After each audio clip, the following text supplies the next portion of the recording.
السلام علیکم ورحمۃ اللہ وبرکاتہ۔ الحمد للہ رب العالمین والصلاة والسلام علی اشرف الانبیاء والمرسلین نبینا محمد وعلی آلہ وصحبہ اجمعین، اما بعد فاعوذ باللہ من الشیطان الرجیم۔ يا أيها الذين آمنوا كتب عليكم الصيام كما كتب على الذين من قبلكم لعلكم تتقون، وقال النبي صلى الله عليه وسلم من صام رمضان إيمانا واحتسابا غفر له ما تقدم من ذنبه، أو كما قال صلى الله عليه وسلم۔ رب اشرح لي صدري ويسر لي أمري واحلل عقدة من لساني يفقهوا قولي، سبحانك لا علم لنا إلا ما علمتنا إنك أنت العليم الحكيم۔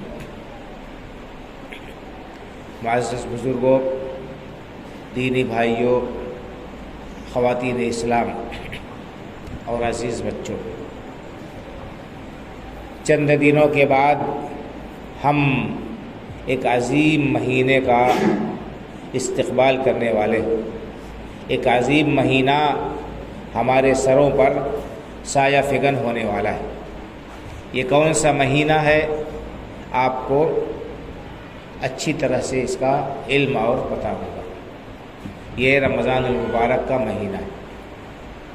اس مہینے کے فضائل اور اس کی خصوصیات کا بیان، اس کی اہمیت و عظمت کا بیان قرآن کریم میں اللہ رب العالمین نے کیا ہے، اور احادیث مبارکہ میں اللہ کے رسول صلی اللہ علیہ وسلم نے اس کا تذکرہ فرمایا ہے۔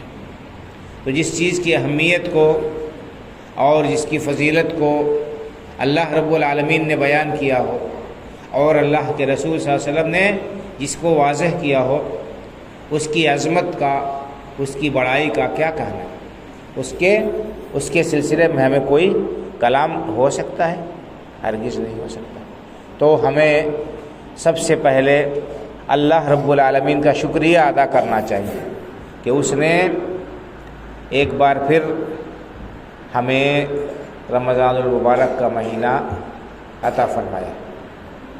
سلف صالحین کے بارے میں آتا ہے کہ وہ 6 مہینہ پہلے ہی اللہ رب العالمین سے اس مہینے کو پانے کے لیے دعا کرتے تھے کہ اے اللہ، ہمیں خیر و عافیت کے ساتھ رکھ کر، امن و سلامتی کے ساتھ رکھ کر یہ مہینہ نصیب فرما۔ اور جب یہ مہینہ پا لیتے تھے تو اس کی پوری قدر کرتے ہوئے اس سے پورا فائدہ اٹھاتے تھے، اور اس کے بعد پھر اس مہینے کے اندر کی گئی عبادتوں کی قبولیت کے لیے بقیہ 6 مہینے اللہ رب العالمین سے دعائیں کیا کرتے تھے۔ تو یہ مہینہ بڑی ہی عظمت والا، بڑی ہی فضیلت والا اور انتہائی برکت والا مہینہ ہے۔ اس کی مثال اگر دی جائے دنیاوی اعتبار سے تو یہ بہت ہی محترم، بہت ہی معزز مہمان کی طرح سے۔ ایک انسان کے ہاں جب کوئی معزز مہمان آتا ہے، کوئی قابل احترام کوئی شخصیت اس کے ہاں آتی ہے، تو انسان کیا ہوتا ہے؟ انسان خوش ہو جاتا ہے اور اس مہمان کے استقبال کے لیے دیدہ و دل فرش راہ کر دیتا ہے، اپنے آپ کو بچھا دیتا ہے اور اس کا پرتپاک استقبال کرتا ہے، اور اس کی آمد پر انتہائی خوشی کا اظہار کرنے کے ساتھ ساتھ اس کی حتی المقدور تواضع کرتا ہے، اس کی حتی المقدور خدمت کرتا ہے، اور اس سے پورے طور پر فائدہ اٹھانے کی کوشش کرتا ہے۔ تو یہی معاملہ اس ماہ رمضان کا ہے کہ یہ ماہ رمضان ایک انتہائی اہم اور بہت ہی قابل قدر مہمان کی حیثیت سے ہمارے سروں پر سایہ فگن ہو رہا ہے۔ تو جو چند دن رہ گئے ہیں، ہمیں سب سے پہلے اللہ رب العالمین سے دعا کرنا چاہیے کہ اللہ رب العالمین اپنے حفظ و امان میں رکھ کر خیر و عافیت کے ساتھ یہ مہینہ ہمیں نصیب فرمائے، اور اس مہینے کی پورے طور پر قدردانی کی توفیق بخشے، آمین۔ بھائیو اور بزرگوں، ماہ رمضان کا استقبال ہم کیسے کریں؟ یہ ایک اہم سوال ہے، اور اس کا جواب بہت ہی ہوشیاری اور عقل مندی سے تیار کرنے یا جواب دینے کی ضرورت ہے۔ عام طور پر کیا ہوتا ہے کہ انسان رمضان کی تیاری کرتا ہے کھانے پینے کی چیزوں کی فراہمی کے ذریعے سے۔ رمضان آ رہا ہے، فکر ہو جاتی ہے، اس کے لیے تیاری ہم کرتے ہیں، اور طرح طرح کی چیزیں گھر میں ہم لا کر رکھ دیتے ہیں، اور رمضان کے مہینے میں ہمارا دسترخوان نو بنو کھانوں قسم کی چیزوں سے مزین ہو جاتا ہے۔ اللہ نے جو چیزیں ہمارے لیے حلال کی ہے وہ چیزیں کھا سکتے ہیں، کھانا منع نہیں ہے۔ اللہ کی جو نعمتیں انسان کو میسر اور فراہم ہے ان سے استفادہ کرنے میں کوئی مذائقہ نہیں ہے، لیکن رمضان کے مہینے میں خاص طور سے اس کا اہتمام کرنا اور رمضان کو طرح طرح کے پکوان کا مہینہ بنا لینا اور اپنے وقت کا اچھا خاصا حصہ، اسی طرح سے اپنے کمائی کا اچھا خاصا حصہ طرح طرح کی چیزوں کے خریدنے، بنانے اور پکانے اور کھانے کھلانے میں صرف کر دینا، یہ رمضان کا صحیح معنوں میں اس کا حق ادا کرنا یا اس کی قدر کرنا نہیں ہے، یہ رمضان کو ضائع کرنا ہے۔ بھائی اور بزرگوں، رمضان کا مہینہ آتا ہے، اللہ رب العالمین نے روزہ فرض کیا ہے تاکہ ہم بھوکے اور پیاسے رہیں، اور بھوک اور پیاس کی شدت برداشت کر کے ہم اپنے غریب اور مسکین اور محتاج بھائیوں کا خیال کریں اور ان کی خبرگیری کریں۔ یہ جذبہ ہمارے دل میں ہونا چاہیے، یہ نہیں کہ ہم صرف کھانے پینے اور دوسرے تکلفات میں لگ جائیں۔ افسوس کے ساتھ یہ کہنا پڑتا ہے کہ ہمارے وقت کا بھی ایک اچھا خاصا حصہ، خاص طور سے خواتین کا، وہ طرح طرح کے پکوان کی تیاری میں لگ جاتا ہے، اور ہماری کمائی کا بھی بڑا خاصا اچھا خاصا حصہ اس کے نظر ہو جاتا ہے۔ تو یہ رمضان کی حقیقی تیاری نہیں ہے۔ حقیقی تیاری اور حقیقی استقبال رمضان کا یہ ہے کہ انسان سچے دل سے اللہ رب العالمین کی بارگاہ میں توبہ کرے، اور پیچھے اس سے جو کوتاہیاں ہوئی ہیں، جو غفلتیں ہوئی ہیں، اللہ رب العالمین کے فرائض کی ادائیگی میں جو اس سے سستی ہوئی ہے اور اس نے اللہ کے حدود کو جو ضائع کیا ہے، ان سے سچی توبہ کرے، ان سے سچی توبہ کرے، اور آئندہ کے لیے کمر ہمت باندھ لے، اس بات کا عزم کرے کہ اس رمضان میں زیادہ سے زیادہ اللہ رب العالمین کی عبادت و بندگی کریں گے، فرائض کا اہتمام کریں گے، نوافل کی پابندی کریں گے، قرآن کریم کی تلاوت کے لیے وقت نکالیں گے۔ اللہ رب العالمین جو توفیق دے گا اس میں اس کے مطابق ہم اپنی کمائی میں سے کم زیادہ جو اللہ نے حیثیت دے رکھی ہے غریبوں اور ضرورت مندوں کی مدد کریں گے۔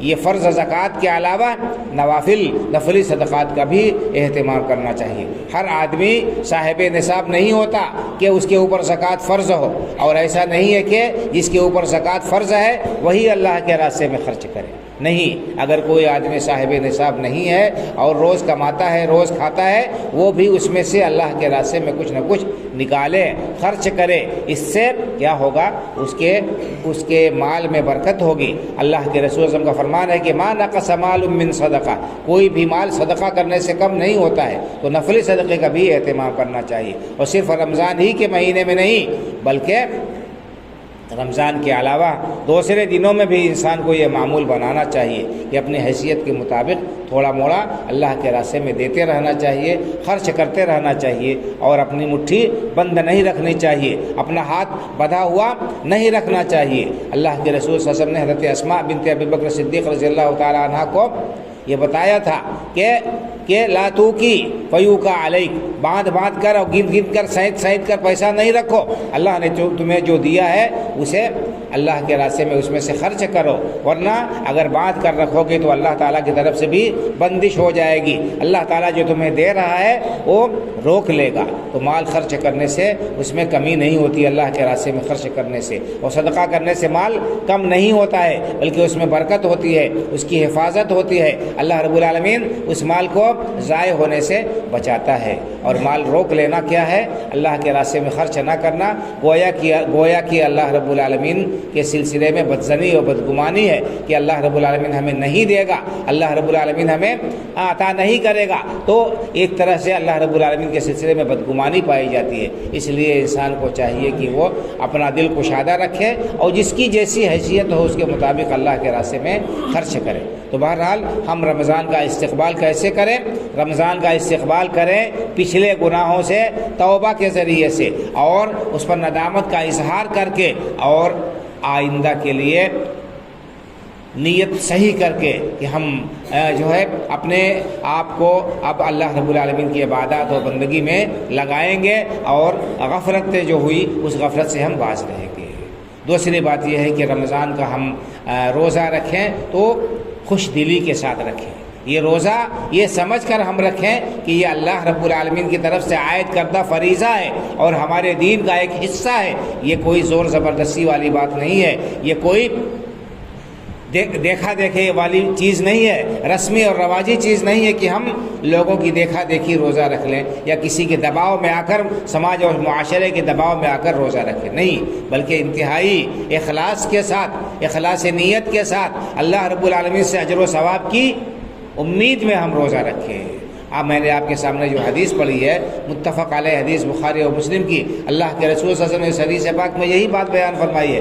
آپ کا ارشاد ہے کہ من صام رمضان ایمانا واحتسابا غفر له ما تقدم من ذنبه، جو شخص رمضان کا روزہ رکھتا ہے ایمان کے ساتھ اور اجر و ثواب کی نیت سے، ایمان کے ساتھ اور اجر و ثواب کی نیت سے جو شخص روزہ رکھتا ہے، تو دو چیز ہونی چاہیے، یعنی اس بات کا یقین ہو کہ یہ روزہ اللہ رب العالمین کی طرف سے عائد کردہ فریضہ ہے، یہ اللہ رب العالمین کی طرف سے عائد کردہ فریضہ ہے، ہمارے دین کا ایک رکن ہے، اسلام کی بنیادوں میں سے ایک بنیادی رکن ہے، اس کے بغیر دین مکمل نہیں ہو سکتا ہے۔ قرآن کریم میں اللہ رب العالمین نے اس روزے کی فرضیت کا ذکر کرتے ہوئے فرمایا، یا ایھا الذین آمنوا کتب علیکم الصیام کما کتب علی الذین من قبلکم لعلکم تتقون، اے ایمان والو تم پر روزے اسی طرح فرض کیے گئے جیسا کہ تم سے پہلے لوگوں پر فرض کیے گئے تھے، تاکہ تمہارے اندر تقوی پیدا ہو جائے، تاکہ تمہارے اندر پرہیزگاری آ جائے، تاکہ تم اللہ رب العالمین سے ڈرو۔ تو یہ تقوی اور پرہیزگاری پیدا کرنے کے لیے روزہ فرض کیا گیا ہے۔ تقوی کس کو کہتے ہیں؟ تقوی کس کو کہتے ہیں؟ تقوی کا مطلب ہے بھائی اور بزرگوں، عربی زبان کا لفظ ہے، اس کے معنی آتے ہیں آڑ۔ تقوی یہ ہے کہ انسان اپنے اور اللہ کے عذاب کے درمیان آڑ بنا لے، اللہ تعالیٰ کے درمیان کے عذاب اور اپنے بیچ میں انسان آڑ اور اوٹ کھڑا کر لے، یہ ہے تقوی۔ اور یہ کیسے ہوگا؟ اللہ رب العالمین کے فرائض پر عمل کر کے اور اس کے منہیات سے بچ کر کے۔ تقوی کیا ہے؟ انتہائی احتیاط کے ساتھ زندگی گزارنے کا نام تقوی ہے بھائی اور بزرگ۔ ایک صحابی حضرت عمر فاروق رضی اللہ تعالیٰ عنہ نے حضرت ابی بن کعب رضی اللہ تعالیٰ عنہ سے تقوی کی تفسیر پوچھی تھی، کہ تقوی کس کو کہتے ہیں، تو انہوں نے بڑی پیاری مثال کے ذریعے سے تقوی کو بتایا تھا۔ کہا کہ کیا کبھی آپ کا گزر کسی ایسے راستے سے ہوا ہے جہاں پر اس راستے میں تکلیف دہ جھاڑیاں ہوں، کانٹے دار درخت اگے ہوئے ہوں، شاخیں اس کی راستے پر پھیلی ہوئی ہوں؟ کیا کسی ایسے راستے سے آپ کا گزر ہوا ہے؟ انہوں نے کہا بہت بار ایسا گزر ہوا۔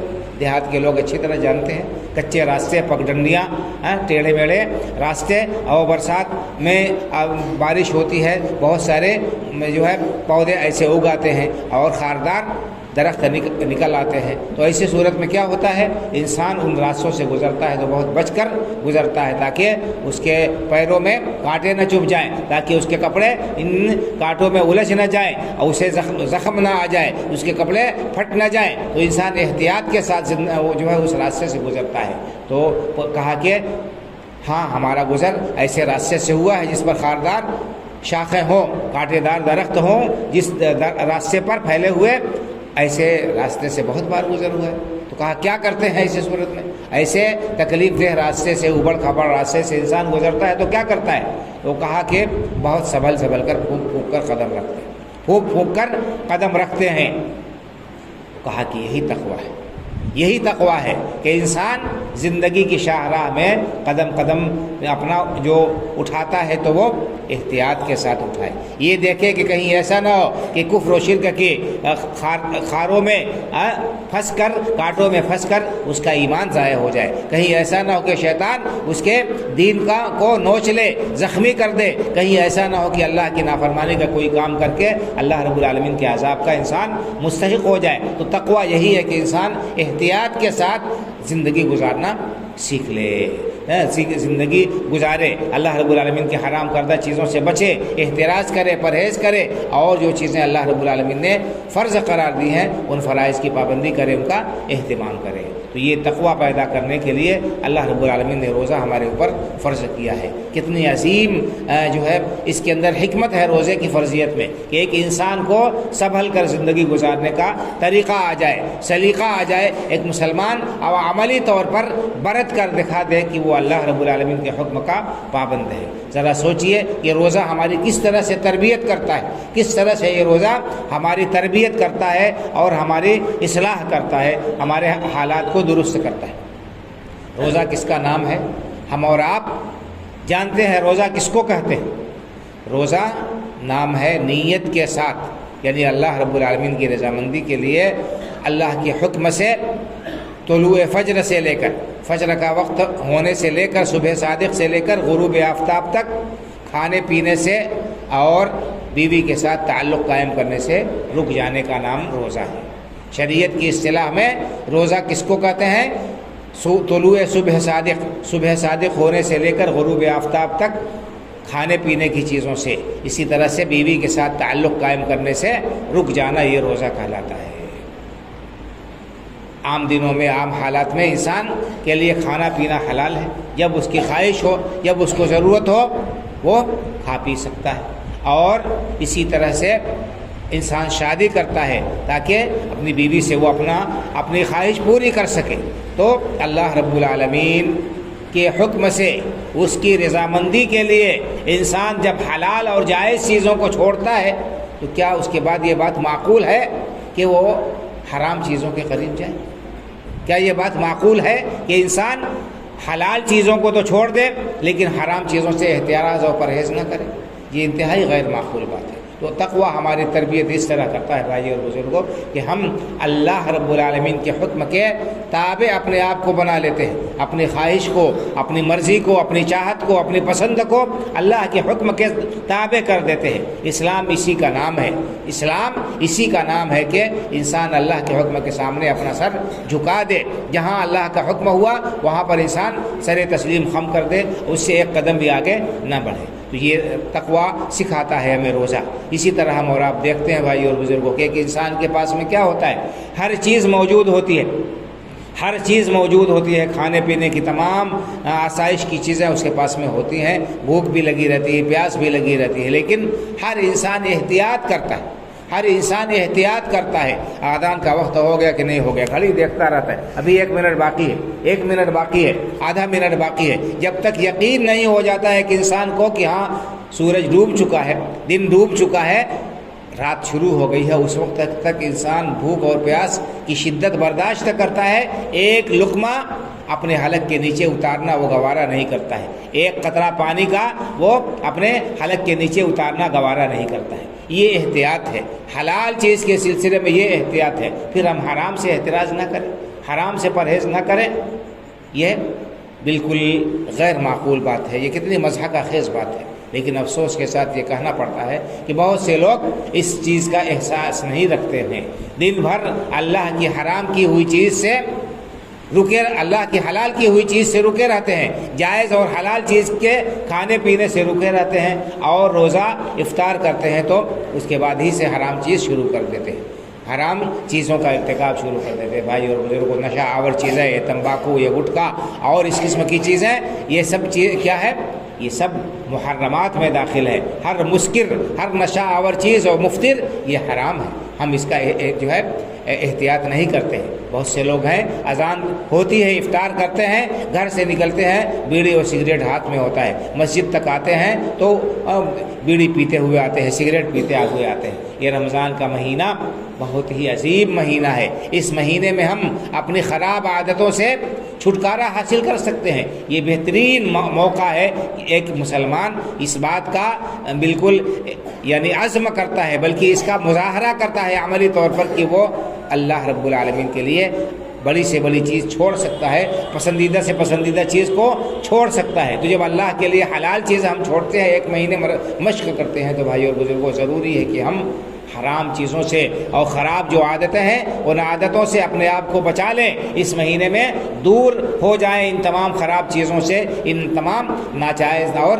غلط کاموں سے. اگر ہم یہ سبق نہیں سیکھتے ہیں اس روزے سے اور اپنی اصلاح نہیں کرتے ہیں تو سمجھ لیجئے کہ ہمارا یہ بھوکا پیاسا رہنا اور ہمارا جو ہے روزہ ہمارے لیے کوئی زیادہ مفید ثابت نہیں ہوگا. تو رمضان کا استقبال ہم کریں سب سے پہلے صحیح نیت کے ساتھ میں, توبہ سچی توبہ کے ساتھ اور صحیح نیت کے ساتھ میں, اپنی نیت خالص رکھیں ایمان کے ساتھ. اس روزے کو اللہ رب العالمین کی طرف سے عائد کردہ ایک فریضہ سمجھتے ہوئے اور اجر و ثواب کی نیت سے اس روزے پر اللہ تعالی ہمیں اجر عطا فرمائے, اس نیت سے ہم روزہ رکھیں تو ہمارے لیے یہ روزہ کارگر ہوگا, مفید ہوگا اور ہم اس سے جو ہے مستفید ہو سکتے ہیں.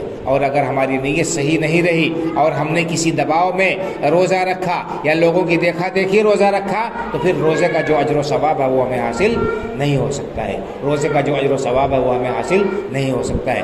ہر عمل کے لیے بھائی اور بزرگوں نیت کی بہت زیادہ اہمیت ہے, نیت کی بہت زیادہ اہمیت ہر عمل میں ہے. بغیر نیت کے کوئی بھی عمل درست نہیں ہوگا, اللہ کے ہاں مقبول نہیں ہوگا. اللہ کے رسول صلی اللہ علیہ وسلم کا ارشاد گرامی ہے, آپ نے فرمایا کہ انما الاعمال بالنیات وانما لکل امرئ ما نوى, تمام کے تمام اعمال کا دار و مدار نیتوں پر ہے اور ہر شخص کو اس کے عمل سے وہی ملے گا جس کی وہ نیت کرے گا.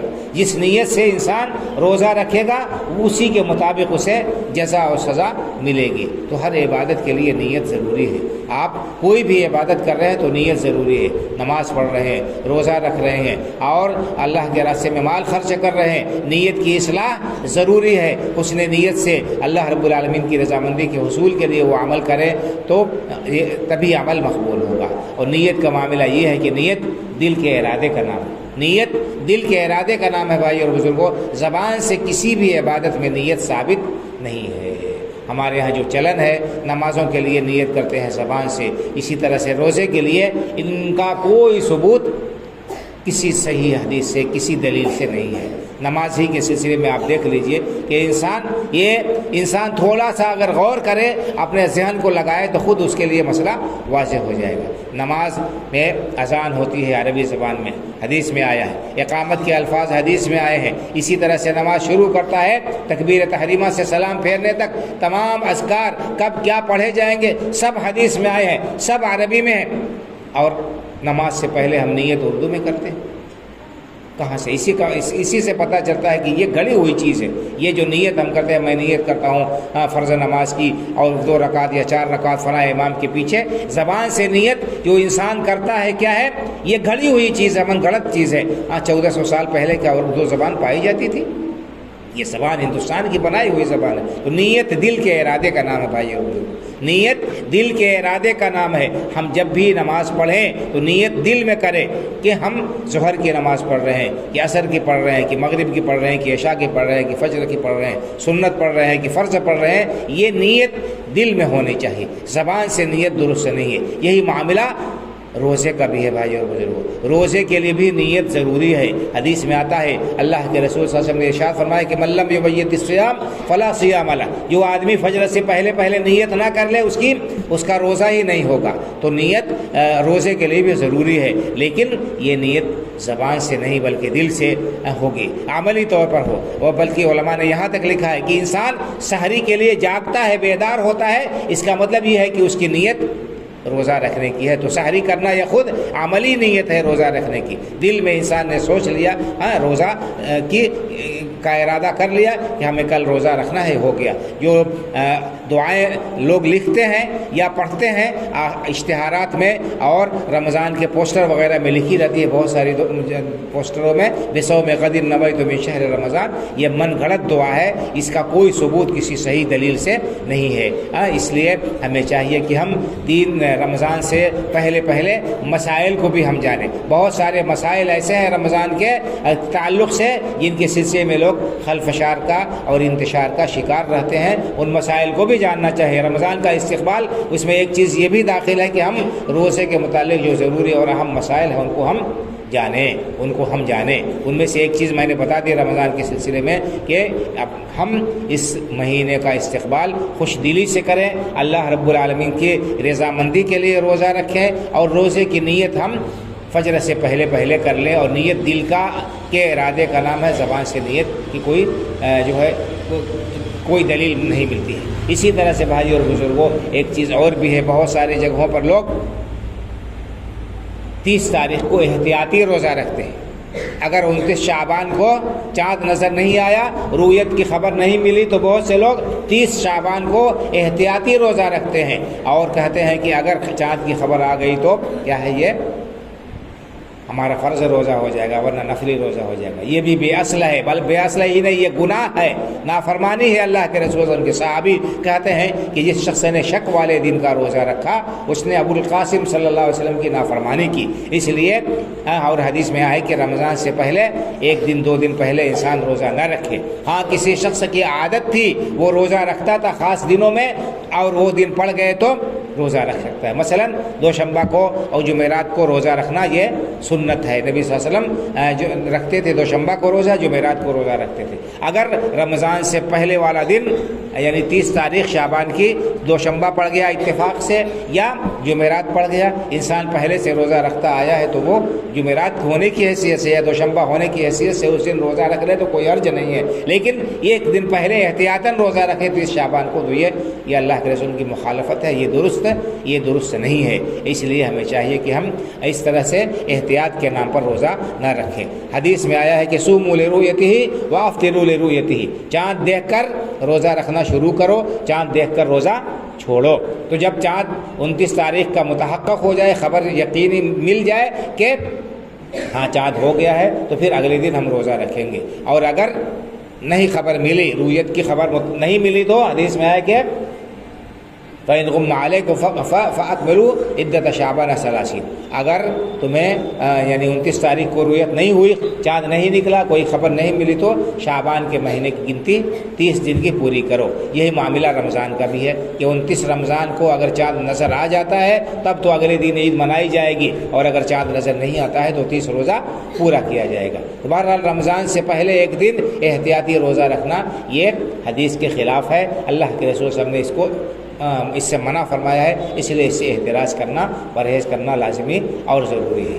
اسی طرح سے روزے کے سلسلے میں اور بھی بہت سارے مسائل آتے ہیں، لوگوں کو اشکال ہوتا ہے۔ مناسب سمجھتا ہوں کہ جب بات نکل گئی ہے تو 2-4 مسائل آپ کے سامنے موٹے رکھ دیتا ہوں، 2-4 مسائل اور موٹے آپ کے سامنے رکھ دیے جائیں۔ روزے کی حالت میں مسواک کرنے کا معاملہ، بہت سارے لوگ ہیں جو یہ مشہور ہے یا کہتے ہیں کہ ظہر کے بعد یا آدھا دن گزرنے کے بعد مسواک نہیں کرنا چاہیے۔ ایسا کچھ نہیں ہے، مسواک دن کے کسی بھی وقت میں انسان کر سکتا ہے، مسواک کسی بھی وقت میں دن کے کر سکتا ہے، صبح ہو، دوپہر ہو، شام ہو، اس کوئی ممانعت نہیں ہے۔ اور جس طرح سے مسواک کر سکتا ہے اسی طرح سے انسان پیسٹ بھی کر سکتا ہے، کوئی حرج اس میں نہیں ہے۔ یا اگرچہ پیسٹ کے اندر کچھ ذائقہ محسوس ہوتا ہے تو اس سے کوئی حرج نہیں ہے، کیوں؟ اس لیے کہ مسواک میں بھی آخر تلخی پائی جاتی ہے۔ انسان پیلو کی مسواک کرے چاہے نیم کی مسواک کرے، بہرحال منہ میں تلخی اس کی پائی جاتی ہے، کڑواہٹ پائی جاتی ہے۔ یہاں تک کہ پانی بھی انسان منہ میں لیتا ہے تو پانی کا بھی ذائقہ اس کو محسوس ہوتا ہے، گویا کہ کلی بھی نہ کرے انسان، منہ میں پانی بھی نہ لے، تو ایسا نہیں ہے۔ انسان مسواک کر سکتا ہے روزے کی حالت میں، کوئی حرج نہیں ہے۔ اسی طرح سے اگر کوئی شخص بیمار ہے اور اس کو ضرورت پڑ گئی خون نکلوانے کی، تو روزے کی حالت میں یعنی سمپل کے لیے نمونے کے طور پر تھوڑا موڑا خون اگر نکلوا لیتا ہے تو اس کا روزہ انشاءاللہ اس پر کوئی اثر نہیں پڑے گا۔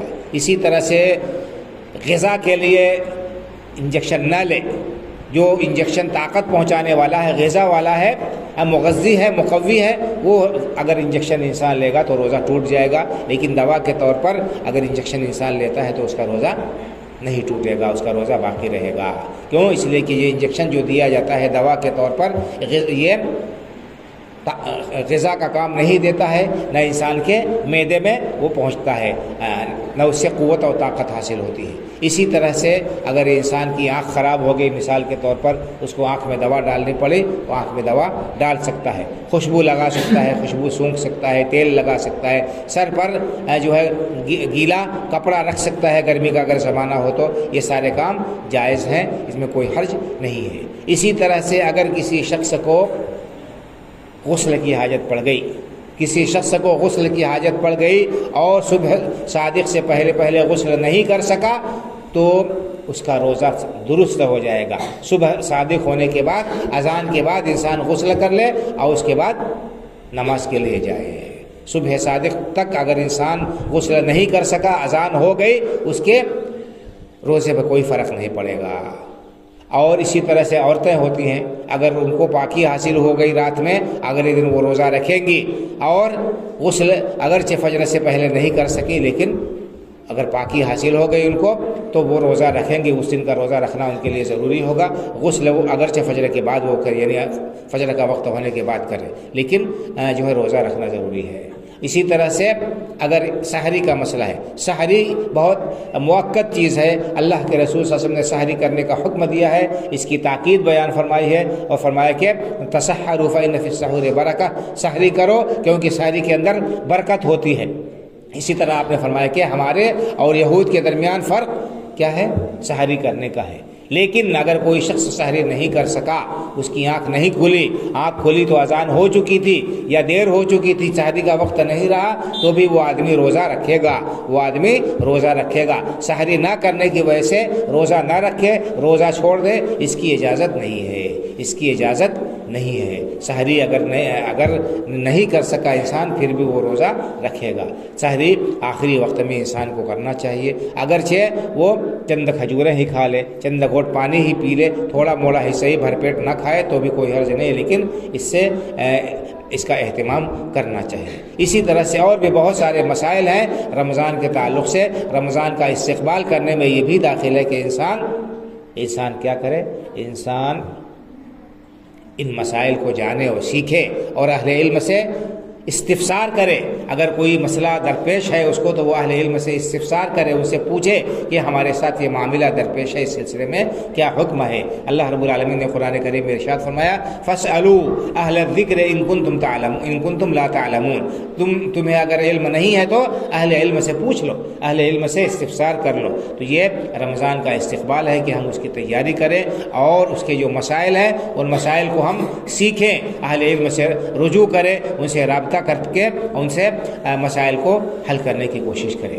اسی طرح سے رمضان کا استقبال کرنے کے لیے ضروری ہے کہ ہم ایک بہترین اچھا فائدہ اٹھانے کے لیے، اچھے طریقے سے رمضان سے فائدہ اٹھانے کے لیے ضروری ہے کہ ہم ایک اچھا اپنا شیڈول بنائیں، ایک نظام الاوقات بنائیں، اپنے اوقات میں سے کوئی اس طرح مرتب کریں کہ ہم اپنے ضروری کاموں کی انجام دہی کے ساتھ ساتھ اللہ رب العالمین کی عبادت و بندگی کے لیے بھی وقت نکالے، فرائض کے اہتمام کے ساتھ ساتھ نوافل کی پابندی کرے، قرآن کریم کی تلاوت اور ترجمے کو سمجھنے کے لیے بھی تھوڑا وقت نکالے۔ اس پورا قرآن انسان کئی بار ختم کر لے رمضان میں، اس سے بہتر یہ ہے کہ وہ چند پارے تلاوت کرے سمجھ کر۔ قرآن کریم کے ترجمے الحمدللہ موجود ہیں، تفاسیر موجود ہیں، اور یہ قرآن اللہ تعالیٰ نے اس لیے اتارا تاکہ ہم اس کے مطابق عمل کریں، اس کو اپنا دستور حیات بنائیں، اس کے اندر غور و فکر کر کے اس سے ہم عبرت اور نصیحت حاصل کریں۔ آج ہم نے قرآن کریم سے اپنے رشتے کو توڑ لیا ہے اور کمزور کر لیا ہے، اور کتنے لوگ ایسے ہیں جو قرآن کو ہاتھ ہی نہیں لگاتے، اور بہت سے لوگ ہیں جو پڑھتے ہیں تو صرف اس کے الفاظ کو پڑھ لینے پر اکتفا کرتے ہیں، سمجھتے ہیں کہ یہی بہت بڑا کام ہے۔ یقیناً قرآن کریم کی تلاوت کرنا کار ثواب ہے اور اس کے ایک ایک حرف پڑھنے پر نیکی ملتی ہے، لیکن اصل مقصد قرآن کریم کے نزول کا بھائی اور بزرگوں اس سے عبرت اور نصیحت حاصل کرنا ہے، اس کے فرائض کو جاننا ہے اور محرمات سے اجتناب و پرہیز کرنا ہے۔ قرآن کریم میں اللہ رب العالمین نے جہاں احکام بیان کیے ہیں، فرائض بیان کیے ہیں اور محرمات کا تذکرہ کیا ہے، وہیں پر اللہ رب العالمین نے بہت ساری قوموں کا بھی تذکرہ کیا ہے، ان کے حالات و واقعات بیان کیے ہیں جگہ جگہ۔ آپ نے دیکھا ہوگا قوم نوح، قوم ثمود، عاد اور قوم فرعون، اور اسی طرح سے دیگر قوموں کا تذکرہ کیا اللہ رب العالمین نے قرآن کریم میں جگہ جگہ۔ کس لیے؟ ان کے واقعات کو بیان کیا ہے تاکہ انسان ڈرے اور خوف کھائے کہ اگر ہم اللہ رب العالمین کے احکام کے ساتھ بغاوت کریں گے، سرکشی کریں گے، نافرمانی کریں گے، گناہ کا کام کریں گے تو اللہ رب العالمین ہمیں بھی پکڑ لے گا، جیسا کہ ہم سے پہلے کی ان قوموں کو اللہ نے اپنی گرفت میں لے لیا، انہیں اللہ رب العالمین نے سخت عذاب سے دوچار کیا، ان کو نشان عبرت بنا دیا۔ اسی طرح سے ہمارا بھی معاملہ ہوگا، ہم کوئی اچھوتے نہیں ہیں، اللہ رب العالمین کی کسی سے رشتہ داری نہیں ہے کہ کسی کو چھوڑ دے کہ وہ چاہے جو کرے اور ان کے اوپر کوئی مواخذہ نہیں ہے، نہیں، اللہ رب العالمین کے ہاں سب برابر ہے، بندے جو جیسا عمل کرے گا اس کا نظام ہے، اسی کے مطابق اللہ رب العالمین ان کو جزا اور سزا دے گا۔ تو قرآن کریم کا مہینہ ہے یہ رمضان، اس مبارک مہینے میں ہم قرآن کریم کے ساتھ اپنے تعلق کو خاص طور سے استوار اور مضبوط کریں۔ جنہوں نے کچھ نہیں سیکھا ہے، کچھ نہیں پڑھ سکے ہیں، انہیں چاہیے کہ وہ اپنے آس پاس اہل علم سے مدد لیتے ہوئے تھوڑا قرآن سیکھ لے، چند صورتیں ہی جو نماز میں پڑھی جاتی ہیں انہی کو سیکھے، انہی کا ترجمہ سمجھ کر پڑھنے کی کوشش کرے۔ اسی طرح سے اور بھی دوسرے طریقے اپنائے جا سکتے ہیں، اختیار کیے جا سکتے ہیں۔ آج آپ کے سامنے، ہمارے سامنے ایک چیز موجود ہے، یہ موبائل، اس کے اندر بہت سارے پروگرام ہیں اور یوٹیوب وغیرہ پر علماء کرام کے بیانات آتے رہتے ہیں اور ان کی تقاریر، ان سے ہم استفادہ کریں، بجائے اس کے کہ اس کا غلط استعمال کریں، لا یعنی استعمال کریں۔ قرآن کریم سے استفادہ کریں۔ حرم شریف سے ماشاءاللہ تراویح جو ہے نشر کی جاتی ہے، اس کو ہم سن سکتے ہیں۔ اسی طرح سے ترجمہ و تفسیر ہم سن سکتے ہیں اور علماء کرام کی بیانات۔ تو بہرحال رمضان سے ہم ایک بہترین چارٹ بنائیں اپنا کہ کس طرح سے ہمیں کون سا وقت بتانا ہے اور ہم قرآن سے فائدہ اٹھائیں۔ اسی طرح سے اور دوسرے اذکار اور نیکیوں کا اہتمام کریں۔ قرآن کریم میں ہمارے لیے نصیحت ہے اور رمضان کا مہینہ ہمیں بہت کچھ سکھاتا ہے۔ یہ مہینہ انسیت کا، مواسات اور غمخواری کا مہینہ ہے، ہمدردی کا مہینہ ہے۔ تو ہم دوسروں کے ساتھ جہاں تک ہو سکے مواخات اور ہمدردی اور بھائی چارگی کا مظاہرہ کریں، اور جو معاشرے میں دبے کچلے لوگ ہیں، کمزور ہیں، پریشان حال ہیں، مالی اعتبار سے جو مدد کے مستحق ہیں، اپنی حیثیت کے مطابق ہم ان کی مدد کریں اور ایک اچھا معاشرہ اور ماحول بنانے کی کوشش کریں۔ اسی طرح سے رمضان کا استقبال اور روزوں کی حفاظت کے لیے ضروری یہ ہے کہ ہم اللہ کی حرام کردہ چیزوں سے احتراز کریں، پرہیز کریں۔ جیسا کہ میں نے کہا کہ یہ بہت ہی مضحکہ کا خیز بات ہے، بہت ہی نامناسب اور ناسمجھی کی بات ہے کہ انسان حلال چیزوں سے احتیاط کرے، احتراز کرے، لیکن حرام سے نہ بچے۔ اللہ کے رسول صلی اللہ علیہ وسلم کا ارشاد ہے، آپ نے فرمایا کہ من لم يدع قول الزور والعمل به والجهل فليس لله حاجة في ان يدع طعامه وشرابه۔ جو شخص روزے کی حالت میں غلط بات بولنا اور غلط کام کرنا نہ چھوڑے، ایسے شخص کے بھوکے پیاسے رہنے کی اللہ تعالیٰ کو کوئی ضرورت نہیں ہے۔ اللہ کے رسول صلی اللہ علیہ وسلم نے ایسے شخص کو بھوکا پیاسا قرار دیا ہے، یعنی اس کو اس کے روزے کا کوئی فائدہ حاصل نہیں ہوگا جو اجر و ثواب ملنا چاہیے، جو غلط بات بولنا، غلط کام کرنا نہ چھوڑے۔ اس لیے اس روزے کی حالت میں حلال چیزوں سے احتراز کے ساتھ ساتھ حرام چیزوں سے ہم اور زیادہ بچیں، اور زیادہ محتاط رہیں۔ اپنی زبان کی حفاظت کریں، اپنے کانوں کی حفاظت کریں، اپنی آنکھوں کی حفاظت کریں۔ جھوٹ بولنا ہر حال میں حرام ہے، روزے کی حالت میں اور بھی زیادہ حرام ہے۔ گالی گفتاری کرنا، لڑائی جھگڑا کرنا ہر حال میں ناجائز ہے اور غلط ہے، روزے کی حالت میں اور بھی زیادہ اس سے بچنا لازمی اور ضروری ہے۔ ایک عجیب مضحکہ خیز بات یہ بھی ہے کہ رمضان کے دنوں میں بعض لوگ ایسے ہوتے ہیں جن کا غصہ ان کی ناک پر رہتا ہے، تھوڑی سی بات ہوتی ہے الجھ جاتے ہیں اور وہ اول فول بکنے لگتے ہیں، گرمی دکھانے لگتے ہیں، لوگوں سے بدزبانیاں کرتے ہیں، اور اس کے بعد کیا کہتے ہیں کہ ان کو روزہ لگ گیا، روزہ لگ گیا۔ یہ ناسمجھی کی بات ہے، یہ غلط سوچ ہے بھائی اور بزرگوں۔ روزہ لگ گیا کا مطلب کیا ہوا؟ روزہ لگ گیا کا مطلب ہوا کہ یعنی روزے کا اثر ان کے اوپر ہو گیا. تو روزے کا اثر کیا ہونا چاہیے؟ اللہ تعالیٰ نے تو بیان کیا کہ روزے کا اثر یہ ہے کہ انسان کے اندر تقوی پیدا ہو، پرہیزگاری پیدا ہو، اللہ تعالیٰ کے حرام کردہ کاموں سے انسان بچے اور احتراز کرے. اور ہم یہاں پر بد زبانی کر رہے ہیں، بد کلامی کر رہے ہیں، گالی گفتاری کر رہے ہیں، لڑائی جھگڑا کر رہے ہیں اور کہہ رہے ہیں روزہ لگ گئے. تو یہ ناسمجھی کی بات ہے. اس سے احتراز کرنا چاہیے، انسان کو اپنے اعصاب پر کنٹرول کرنا چاہیے، احتیاط کرنا چاہیے، غصے کو قابو میں رکھنا چاہیے. اللہ کے رسول صلی اللہ علیہ وسلم نے لڑائی جھگڑا کرنا تو دور کی بات ہے، کوئی اگر لڑائی کرے تو جواب دینے سے بھی منع فرمایا. آپ نے ارشاد فرمایا، صحیح حدیث ہے کہ اذا كان يوم صوم احدكم فلا يرفث ولا يسخب فإن سابه احد او قاتله فليقل اني صائم. کہ جب کسی کے روزے کا دن ہو، تم میں سے کسی کے روزے کا دن ہو تو بےہودہ گوئی نہ کرے، بد کلامی بد زبانی نہ کرے اور لڑائی جھگڑا نہ کرے.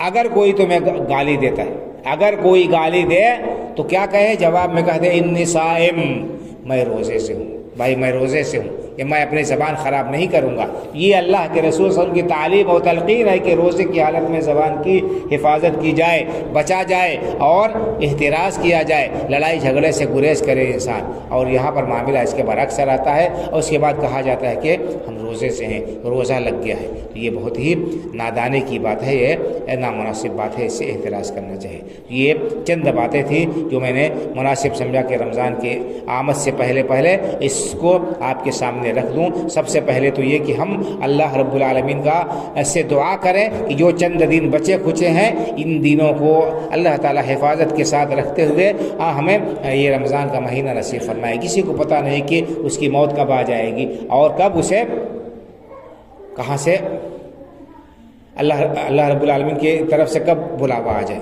ابھی میرے پاس میں میسج آیا ہے، خبر آئی ہے، ہمارے بہت ہی قریبی اور جماعت کے بڑے مشہور لوگ ہیں بھدوہی میں، نئی بازار میں، 4 بنگلہ والے ایک صاحب، ان کی بیٹی دبئی میں پڑھ رہی تھی اور ابھی چند دن پہلے آ کر والدین سے ملاقات کر کے گئی ہے اور کل پرسوں اس کا ایکسیڈنٹ ہو گیا، وہیں ختم ہو گئی. 20 سال کی لڑکی. کب کس کی موت آ جائے، کیا ہو جائے، کچھ نہیں کہا جا سکتا. ہم آئے دن حادثات دیکھتے رہتے ہیں. انسان گھر سے نکلتا ہے بڑے امنگوں کے ساتھ، بڑی آرزوؤں کے ساتھ، بڑے منصوبے کے ساتھ، فلاں جگہ جا رہے ہیں، یہ کام کرنے کے لیے جا رہے ہیں، کمانے جا رہے ہیں، فلاں سے ملنے جا رہے ہیں، شادی میں جا رہے ہیں. کتنے تیزی سے حادثات ہوتے ہیں، انسان وہیں کا وہیں رہ جاتا ہے. نکلتا ہے گھر سے ہنسی خوشی اور گھر پر اس کی لاش آتی ہے. تو زندگی کا کوئی بھروسہ نہیں. ہم چند جو دن بچے ہوئے ہیں ان کا اللہ رب العالمین سے دعا کریں کہ اللہ تعالیٰ حفاظت کے ساتھ رکھ کر یہ مبارک مہینہ ہمیں نصیب فرمائے.